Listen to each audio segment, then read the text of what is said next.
이번 주신 말씀을 가지고 올바른 구원의 여정이란 제목으로 함께 은혜를 나누고자 합니다. 여러분, 하나님을 향한 기대와 소망을 가지고 계십니까? 이제 우리의 마음이 하나님을 향한 기대와 소망으로 넘쳐나기를 바랍니다. 또한 우리의 심령 속에서 하나님 내게 말씀하여 주시옵소서, 영의 귀를 열어주시고 생명의 말씀이 들려지게 하여 주시옵소서. 우리의 심령 속에 순종의 마음으로 듣고자 할 때 하나님께서 생명의 말씀으로 임하실 줄로 믿습니다. 인생을 정의하는 말 중에 인생은 나그네 길이라는 말이 있습니다. 노래도 있습니다만 우리 인생은 지나가는 것입니다. 이 땅에서 영원히 살 수 없다는 것입니다. 그런데도 불구하고 사람들은 영원할 것이라고 생각합니다. 이것이 사람들의 문제인 것입니다. 모든 것을 이치에 맞게 생각하는 것이 아니라 자기 위주로 생각합니다. 인생이 영원하지 않음에도 불구하고 영원할 것이라고 생각합니다. 그래서 이 땅에 초점을 맞추고 이 땅의 것을 차지하려고 그렇게 애를 쓰고 있는 것입니다. 열심히 이 땅의 것을 찾다 보면 놀라운 현상이 일어나게 되는데 그것이 바로 영혼을 추구하게 됩니다. 구원을 찾게 된다는 것입니다. 구원에 목마르고 구원을 찾게 됩니다. 그런데 구원을 찾고 구원에 목마르지만 항상 인간은 자기 위주로 생각하는 이 습관이 있다 보니까 구원도 자기 위주로 생각을 합니다. 어떤 결론에 도달하는가 하면 구원은 신앙의 완성이다라고 생각하게 되는 것입니다. 예수 믿으면 끝이라는 것입니다. 이것을 파고들어서 나온 이단도 있습니다만, 그러나 우리가 성경에 말하는 구원을 바라보게 될 때 구원은 신앙의 완성이 아니라 신앙의 시작입니다. 구원을 얻는 것은 오랜 시간이 걸리는 것이 아니라 순간입니다. 그러나 그 순간까지 오는 여정이 있고 구원을 받은 이후에는 구원 이후의 삶이라는 또 여정이 우리를 기다리고 있는 것입니다. 우리가 인생이 나그네 길이라는 것에 동의를 한다면 두 가지가 중요하게 됩니다. 하나는 내가 서 있는 그 위치에서 올바른 선택을 하고 올바른 행동을 하는 것이 중요하고, 또 다른 하나는 언제나 올바른 목표를 가져야 한다는 것입니다. 미래에 해당하는 목표는 오늘에 해당하는 선택과 매우 밀접한 관계를 가지고 있습니다. 목표가 선택을 결정하게 되기 때문입니다. 즉, 올바른 목표가 올바른 선택을 가능하게 합니다. 요즘 한 주간 동안 여러분의 귀에 들려왔던 소식 중에 무엇이 가장 두드러진지 아십니까? JMS라는 것 때문에 나라가 시끄럽습니다. 저는 약 30년 전에 이 JMS 신도를 접했습니다. 그것도 군에서. 그래서 그를 통해서 JMS에 대한 것들을 어느 정도는 알 수 있었습니다. 그런데 최근에 이 사회 곳곳에 침투한 JMS를 폭로한 방송이 나왔다고 합니다. 오랜 시간이 지나서 제가 이 사태를 바라보면서 두 가지를 생각하게 됩니다. 사람들이 구원에 목말라 있구나. 목말라 있다는 것은 찾게 되어 있습니다. 또 하나를 찾게 되는 것은 올바른 구원의 길을 찾아야 한다는 것입니다. 지금 이렇게 폭로가 되고 나면 분명히 조사가 들어가게 될 것이고 수사가 시작될 것입니다. 무슨 말인가 하면 구원에 목말라서 구원의 길을 찾았지만 잘못된 구원의 길을 찾고 그 길을 걸어갔기 때문에 망하는 삶이 되는 것입니다. 사람에게는 크게 두 가지 위치가 있습니다. 구원 전의 위치가 있고 구원 후의 위치가 있는 것입니다. 그때 어떤 선택을 하고 어떤 행동을 하는가 하는 것이 그의 인생을 좌지우지하게 되는 것입니다. 이것을 구원의 여정으로 우리는 생각할 수 있어야 합니다. 하나님의 말씀인 성경은 우리에게 구원의 여정을 잘 설명해 줍니다. 대표적인 구원의 여정이 아브라함의 여정과 그리고 이스라엘의 여정이라고 말할 수 있습니다. 아브라함을 한번 떠올려 보시면 아브라함은 하나님께서 아브라함에게 나타나셔서 말씀하시기 전까지 그는 아주 평범한 이름 없는 삶을 살았습니다. 75세가 될 때까지 한마디로 평범한 삶을 살았습니다. 그런 아브라함에게 하나님께서 말씀하십니다. 너는 너의 고향과 친척과 아버지의 집을 떠나라. 여러분, 여기서 떠나라는 말은 단순히 장소적인 의미를 말하는 것이 아닙니다.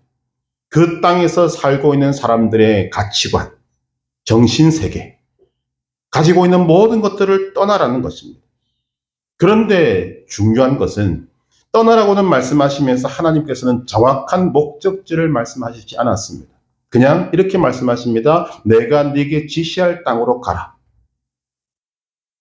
가야 할 곳을 분명하게 말씀하지 않은 이유는 아브라함이 가야 할 곳이 단순히 땅이 아니기 때문에. 가서 보니까 가나안 땅이었습니다. 하나님께서 아브라함에게 말씀하실 때는 내가 네게 지시할 땅으로 가라 그랬습니다. 내가 내게 보여줄 땅, 내가 내게 지시할 땅은 하나님께서 정하신 사람, 그곳에 있으면 하나님이 기뻐하시는 자리로 옮겨가라는 말씀입니다. 즉 구원의 자리로 가라는 구원의 말씀을 아브라함에게 주신 것입니다. 이것을 보다 더 정확하게 말씀하신 것이 이스라엘의 구원의 여정입니다. 출애굽의 여정이라고 말하죠. 종살이하는 땅을 떠나서 젖과 꿀이 흐르는 땅으로 가라. 이 말씀도 역시 하나님께서 정하지 않은 자리, 노예의 자리에서 떠나서 하나님이 정하신 생명의 자리로 가라. 구원의 여정을 말씀하는 것입니다. 하나님의 말씀이 임하기 전에 이스라엘 백성들은 노예의 삶을 살았습니다. 노예의 삶은 저와 여러분들이 경험했을 수도 있습니다만 한마디로 말하면 두려움의 삶입니다. 뒤처지거나 낙오하면 죽을 것 같은 두려움이 그 노예의 삶을 지배하고 있습니다.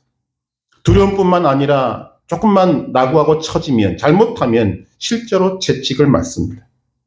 이것을 좀 더 확대하면 소위 세상의 가치관에 매몰되어서 세상의 가치관에 종살이하는 모습, 그것을 나타내는 것입니다.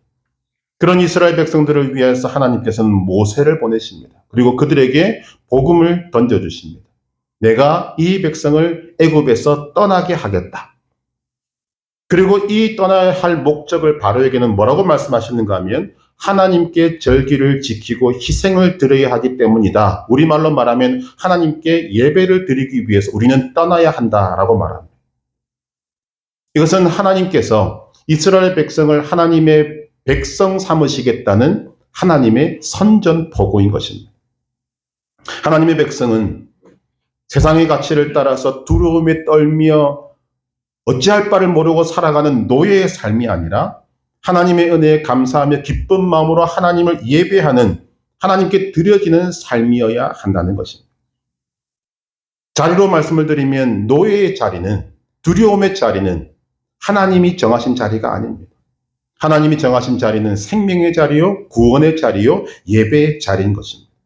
그러므로 죄의 자리를 떠나서 하나님께서 정하신 복된 자리로 가는 것, 이것이 구원이라고 말하는 것입니다. 쉽게 말하면 구원은 잊지 말아야 할 자리를 떠나서 있어야 할 자리로 가는 것입니다. 이를 위해 우선적으로 해야 할 것이 두 가지가 있는데, 첫째는 나라는 존재가 이런 세상의 가치관 아래서 두려움에 떨며 종노릇하고 쫓기듯 살아서는 안 되는 존재라는 것을 내가 깨달아야. 이것을 깨닫지 못하면 떠날 생각을 하지를 못합니다. 둘째는 그런 상태에 있는 것이 죄와 사망의 자리라는 것을 깨달아야 하는 것입니다. 우리가 조금만 생각해보면 이 원리를 깨달을 수 있습니다. 모든 존재는 자기 자리에 있을 때 안정되고 평안해집니다. 그런데 사람들을 보면 그가 낮은 자리에 있든 높은 자리에 있든 많은 것을 가지든 가지지 않든 항상 무엇을 추구하는가 하면 평안을 추구합니다. 이 말을 우리가 잘 생각하셔야 한다는 것입니다. 왜 인간이 항상 평안을 추구하는가? 그 말은 뒤집어 생각하면 인간은 항상 불안하다. 평안을 얻지 못하고 있다라는 거죠. 즉 지금 있는 자리는 내가 있어야 할 자리가 아니라는 것입니다. 더 나아가서 불안과 두려움에 매여 있다면 내가 나도 알지 못하는 사이에 종살이하고 있다, 노예 생활을 하고 있다는 것을 우리가 깨달아야 합니다. 이것을 깨달으면 그 자리를 떠나서 자기 자리를 찾아 떠나게 됩니다. 그때서야 비로소 우리에게 구원이라는 여정이 시작되게 되는 것입니다. 저는 요즘 구원을 생각할 때 당연히 아브라함을 생각하고 출애굽한 이스라엘 백성들을 생각하지만 요즘에는 구원하면 저는 탈북민들을 떠올리게 됩니다. 지금 대한민국에는 약 3만 8천 명의 탈북민이 있다고 합니다. 그들이 왜 북한을 떠나서 이 한국으로 오게 되었는가?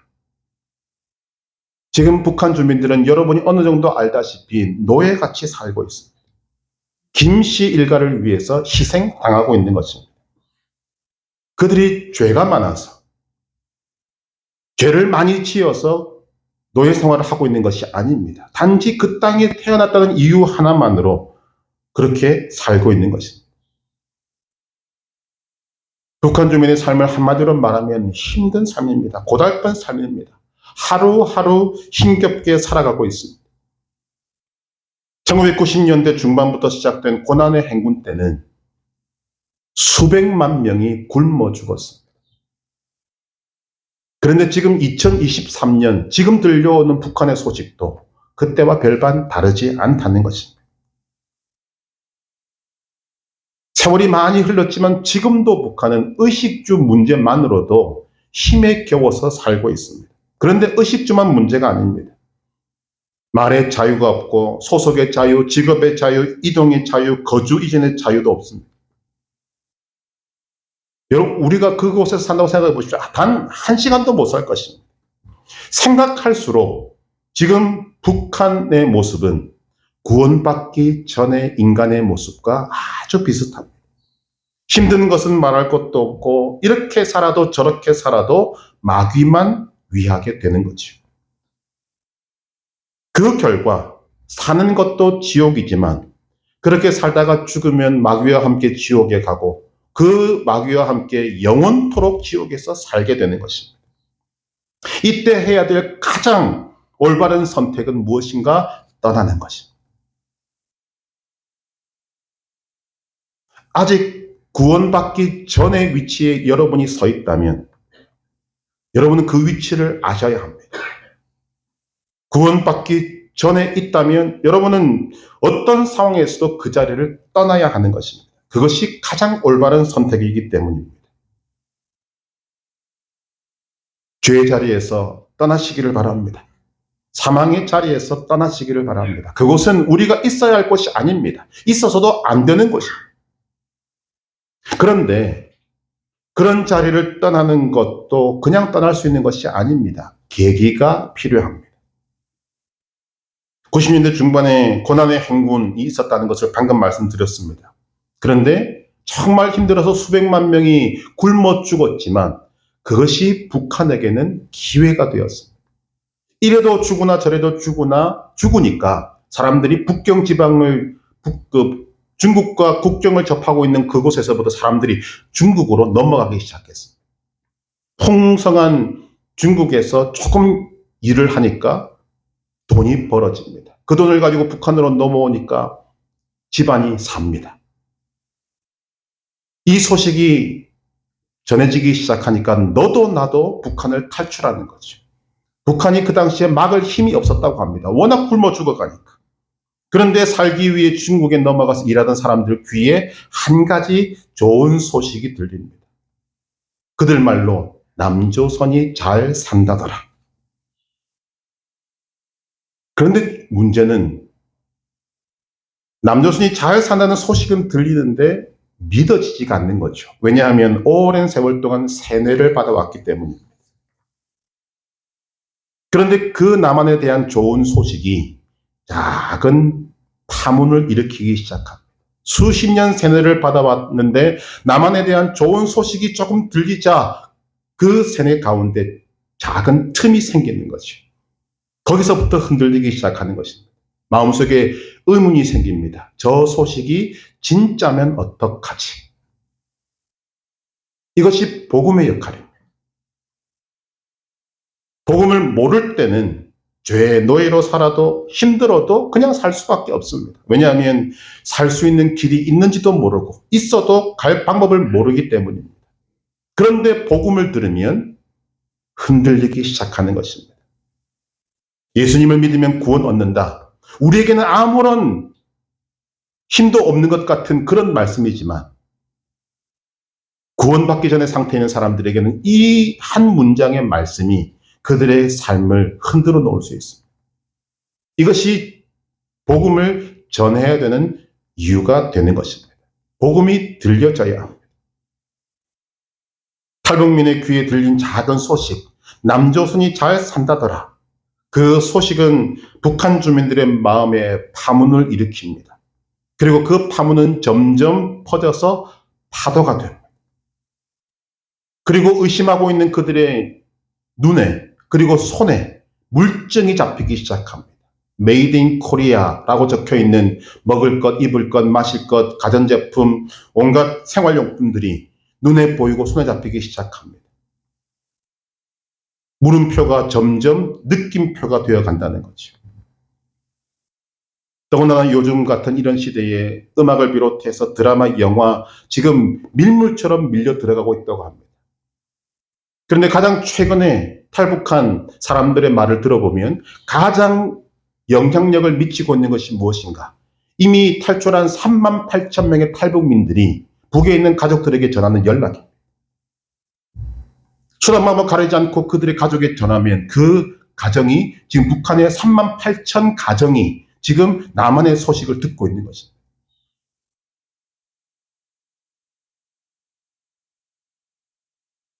이 북한 사람들과 구원받지 못한 사람들의 공통점이 무엇인가? 삶이 힘든데 이유를 모른다는 것입니다. 또한 힘든 삶을 벗어날 방법을 모른다는 것입니다. 사람은 힘들면 소리를 지르게 됩니다. 신음소리를 내게 되어 있습니다.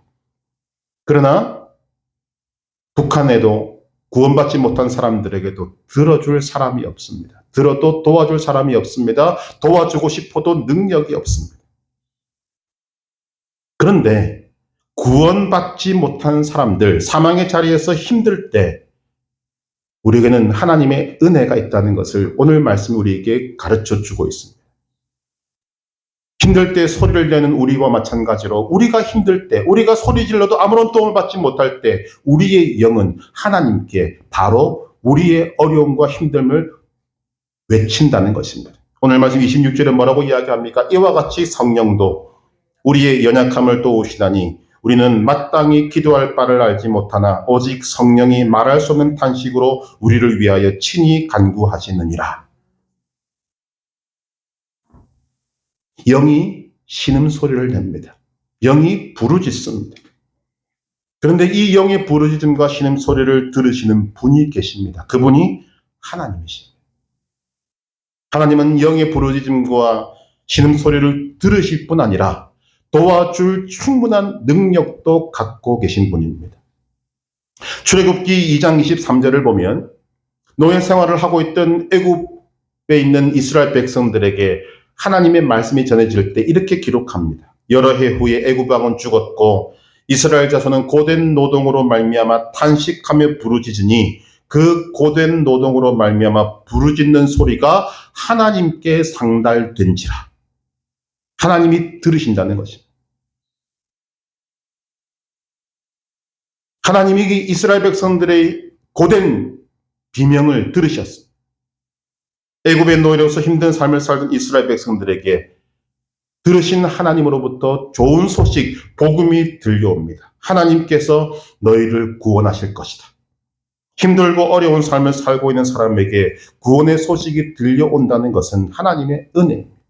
소망을 주시는 것입니다. 힘들고 어려운 그 삶을 벗어날 길이 있다는 것입니다. 북한 사람들에게 남한은 좋은 소식입니다. 이 좋은 소식이 믿어진 사람들은 행동에 옮기기 시작합니다. 북한을 떠나서 한국에 오는 것입니다. 그런데 북한을 떠나서 한국에 오는 것은 쉽지 않습니다. 왜냐하면 북한이 길을 쓰고 막기 때문입니다.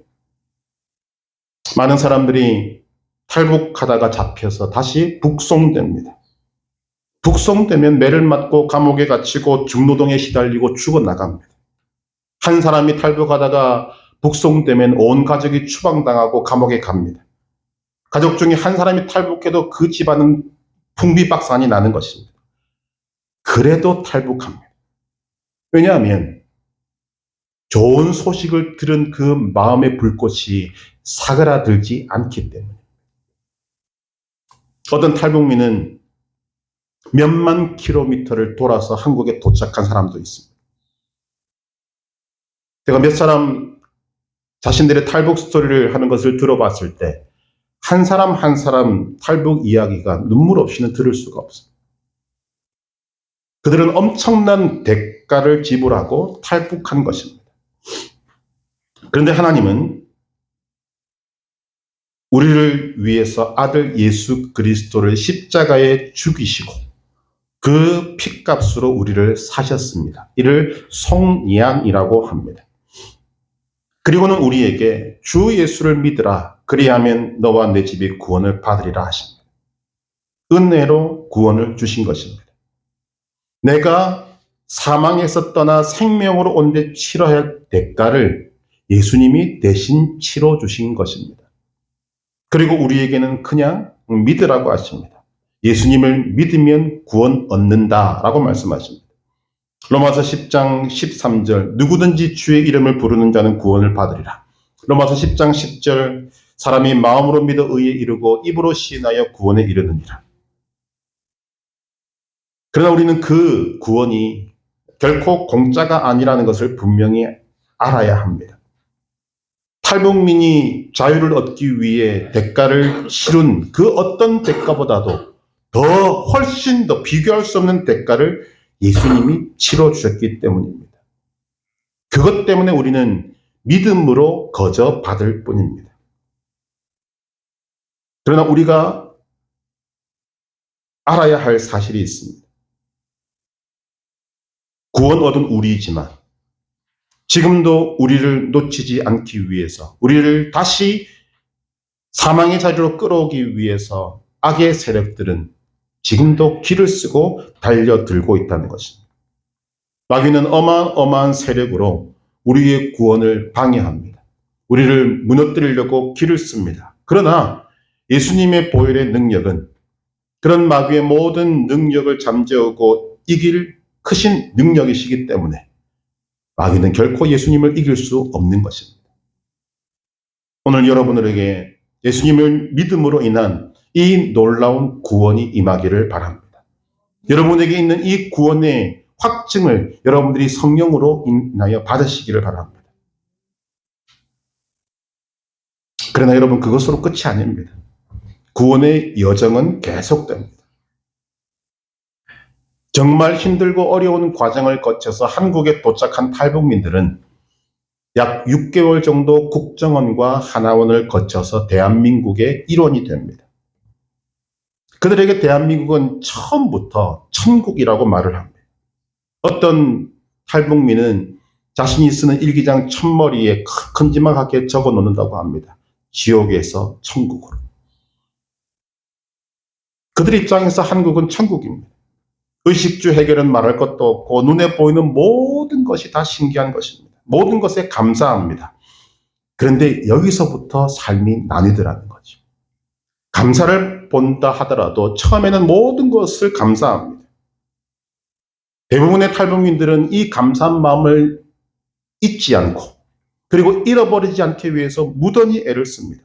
그런데 어떤 사람들은 이 땅에 잘 적응하지 못하면서 감사한 마음을 잃어버리고 또 방황하는 삶을 산다는 소식을 듣습니다. 탈북민들이 이 땅에 오면 감사로 시작하지만 그들에게 닥쳐있는 문제가 무엇인가 하면 배우는 것입니다. 탈북민들은 처음부터 배워야 합니다. 우리나라 유치원생들도 다 알고 있는 그리고 익숙한 것들도 그들에게는 전부 다 배워야 할 것들입니다. 여러분 어른이 되어서 아이들이 익히 알고 있는 것을 배운다는 것은 참 힘든 일입니다. 10년이 지나도 다 모릅니다. 그래서 이 배우는 과정에서 적응하지 못해서 낙오한 사람들 참 많습니다. 또한 이들에게 닥치는 문제가 무엇인가 하면 탈북민들은 북한에서 의식주 해결을 못해서 힘들었습니다. 그러나 그곳에 있으면서 의식주도 해결 못하니까 딴 것 꿈꿀 수가 없는 거죠. 그런데 한국에 오니 의식주는 어느 정도 해결됐는데 또 다른 어려움이 있습니다. 우리 다 알고 있지 않습니까? 문화적인 것도 있고 생활적인 것도 있고 의식주 외에 다른 것들도 다 배워야 되는데 이것이 너무 많다 보니까 배우다가 포기하는 것입니다. 그래서 낙오자가 되는 것입니다. 왜 이런 문제가 생기는가? 가장 궁극적인 이유는 감사와 연결되는 것입니다. 한국에 왔다. 자유를 얻었다. 꿈도 꾸지 못하는 천국 같은 곳에 왔다. 모든 것이 감사하다. 그 감사를 바탕으로 이들이 이 땅에 오고 난 이후에 힘든 것을 참으면서 배워가야 하는데 그것을 견디지를 못하는 것입니다. 여러분, 구원받기 전에도 힘들었습니다. 그런데 구원받고 보니 또 힘듭니다. 여러분, 그 힘듦의 차이를 우리는 알아야 합니다. 구원받기 전에는 모든 인생의 짐을 나 혼자 져야 했습니다. 그러나 구원받은 이후에는 인생의 짐을 나 혼자 지지 않습니다. 나를 구원하신 예수님이 나와 함께 짐을 져주시고 나를 도와주시고 아니 나의 모든 짐을 드시고 너는 나와 함께 가자. 그렇게 말씀하시는 것입니다. 마태복음 11장 28절 수고하고 무거운 짐진 자들아 다 내게로 오라 내가 너희를 쉬게 하리라. 탈북민들이 이 땅에 와서 처음부터 끝까지 배워야 하는 것은 구원도 마찬가지입니다. 여러분, 구원이 무엇입니까? 죄인의 신분에서 의인의 신분으로 바뀐 것입니다. 저와 여러분은 구원을 위해서 한 일이 없습니다. 구원자 예수님이 다 해주신 것입니다. 나를 위해 십자가를 지고 죽으시고 부활하신 것입니다. 예수님이 나를 위해 십자가를 지고 죽으시고 부활하셨다는 사실을 믿기만 하면 나는 구원을 받는 것입니다. 감사밖에는 할 것이 없습니다. 우리는 그 감사를 바탕으로 구원의 삶을 배워가야 합니다. 탈북민 중에 이 감사를 잃어버리지 않고 이 땅에서 살아야 되는 그 삶을 열심히 배우고 익힌 사람들은 남한 사람 못지않게 잘 사는 사람들 많이 있습니다. 이들의 특징이 무엇인가? 제가 볼 때 두 가지입니다. 첫째, 그들은 감사를 잃어버리지 않습니다. 두 번째, 열심히 배웁니다. 실패하더라도 낙심하지 않습니다. 나는 어차피 배워야 될 사람입니다. 나는 이 세상을 모른다. 그리고 열심히 배우고 감사를 바탕으로 하니까 삶을 잘 살게 되더라는 거죠. 믿음의 사람들이 그러해야 합니다. 죄인의 삶과 의인의 삶은 완전히 다른 것입니다. 사망의 삶과 생명의 삶은 완전히 다른 것입니다. 죄인의 삶은 버리고 의인의 삶은 배워야 합니다. 사망의 삶은 버리고 생명의 삶은 배워야 합니다. 구원해 주신 하나님께 감사하면서 열심히 배워야 합니다. 구원의 삶을 열심히 배우고 나의 것으로 익혀가야 하는 것입니다. 여러분, 구원의 삶은 우리가 알 수 있는 것이 아닙니다. 모든 것이 새로운 것입니다. 오죽하면 하나님께서 우리에게 뭐라고 말씀하십니까? 우리는 새로운 피조물이라.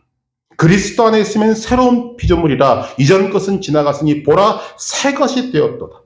그 새 것에 걸맞는 삶을 우리는 열심히 배우고 익혀야 하는 것입니다. 구원받은 이후부터 생명 다하는 그날까지 배우고 익히고 익혀야 하는 것입니다. 그것을 배우고 익히는 가운데 우리에게 뭐가 맺힙니까? 열매가 맺힙니다. 그것이 믿음 생활입니다.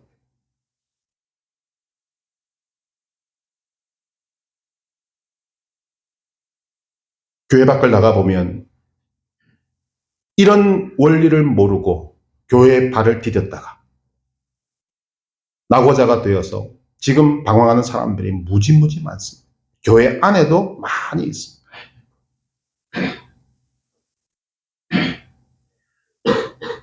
복음이 잘못된 것입니까? 구원이 잘못된 것입니까? 아닙니다. 오늘 그 구원을 맞아들이는 우리의 자세가 잘못된 것입니다.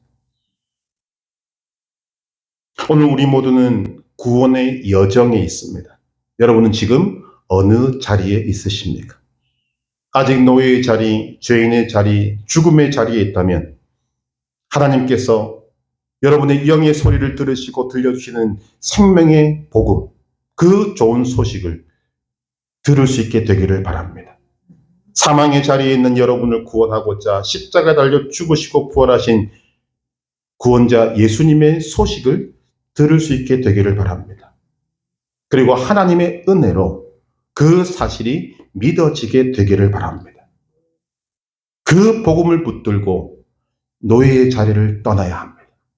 생명의 좋은 소식을 가지고 사망의 자리를 떠나야 합니다. 떠나는 것도 중요하지만 떠나서 생명의 자리로 가야 합니다. 올바른 길, 구원의 길은 오직 예수님에게만 있습니다. 여러분이 예수님을 믿고 생명의 자리로 오셨습니까? 주님의 이름으로 축하를 드립니다. 그러나 생명을 얻은 감사를 잘 유지하고 계십니까? 충만한 감사로 삶을 살고 있으십니까? 혹시 구원받은 지가 오래되어서 감사를 잃어버리지는 아니하셨습니까? 하나님이 우리에게 주신 구원은 영원한 것입니다. 영원한 구원을 받은 우리는 영원한 감사를 하나님께 드려야 할 것입니다. 또한 생명의 자리에 합당한 것을 여러분 배우고 있으십니까? 생명의 삶을 열심히 배우고 익히고 계십니까? 기초부터 배워야 합니다. 그리고 깊은 데까지 나아가야 합니다. 이런 영적인 것을 배우면은 졸업이 없습니다. 우리가 아름다운 영적인 이 믿음의 원리를 배우고 익히는 가운데 우리의 삶에 아름다운 믿음의 열매가 맺힙니다. 갈라디아서 5장 22절 23절 오직 성령의 열매는 사랑과 희락과 화평과 오래 참음과 자비와 양성과 충성과 온유와 절제니 이런 것을 금지할 법이 없느니라. 우리는 하나님의 은혜로 또 예수 그리스도의 십자가 보혈로 말미암아 사망의 자리를 떠나 생명의 자리로 왔습니다. 여러분, 떠나온 자리에 미련을 가지지 마시기를 바랍니다. 그 자리는 죽음의 자리입니다. 그 자리는 노예의 자리입니다. 하나님은 우리에게 그 자리를 떠나서 구원의 자리, 생명의 자리로 옮겨주셨습니다. 그 자리가 하나님께서 지시하신 땅입니다. 구원의 여정에 올라선 여러분들에게 감사와 기쁨과 평강이 충만하기를 바랍니다. 더욱 열심히 구원의 삶을 배우고 익혀 가시기를 바랍니다. 이 구원의 여정을 중단 없이 따라가면 아름답고 풍성한 믿음의 열매가 여러분들의 삶에 주렁주렁 맺히게 될 것입니다. 이를 통해 하나님께 감사와 기쁨의 찬양을 드리며 하나님을 기쁘시게 하는 하나님의 자녀, 믿음의 백성 되시기를 주님의 이름으로 축복합니다.